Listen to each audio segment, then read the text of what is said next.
Et le groupe Casino, bientôt fixé sur son sort. C'est le 26 février que le tribunal de commerce de Paris rendra son jugement sur l'avenir du distributeur. Dans la balance, un plan de sauvetage examiné hier qui, en cas de feu vert, ferait basculer Casino dans l'escarcelle des milliardaires Daniel Kretinsky et Marc Ladret de Lacharrière.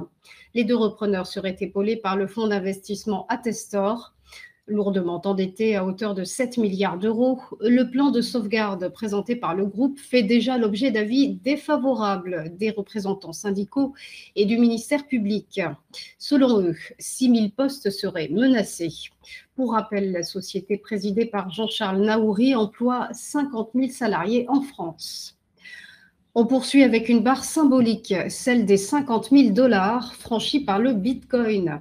Cela n'était pas arrivé depuis plus de 2 ans, le 28 décembre 2021, très précisément.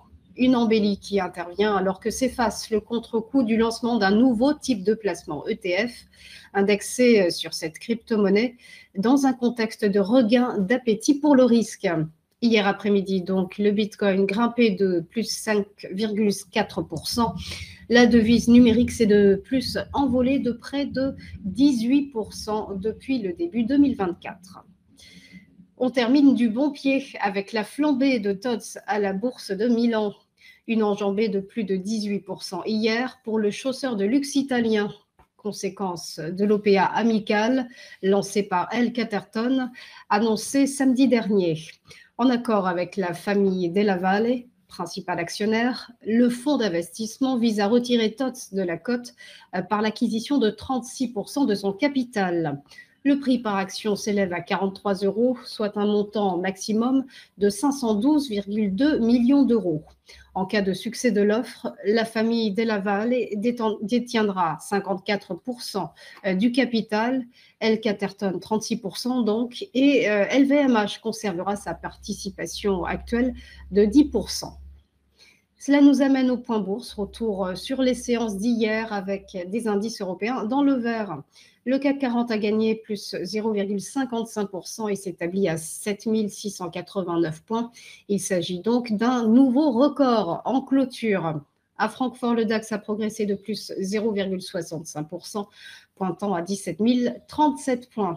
Le FTSE londonien, lui, est resté stable, plus 0,01% à 7 573 points, alors qu'à Madrid, l'IBEX s'est renforcé de plus 0,8%. Et quant au MIB de Milan, eh bien, il a bondi de plus 0,97%.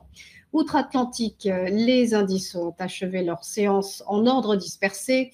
Nouveau record pour le Dow Jones, plus 0,33% et 38 797 points. Le S&P 500, lui, s'est effrité de moins 0,09%. Et quant au Nasdaq Composite, il a reculé de moins 0,3%. Et on va terminer ce point par le Nikkei et ce nouveau record pour l'indice de Tokyo au plus haut depuis 34 ans, avec cette envolée de plus 2,89% ce matin. À la clôture, le Nikkei s'établit à 37 964 points. Voilà pour les news. On va marquer une première pause et se retrouver juste après pour ChronoCAC. À tout de suite.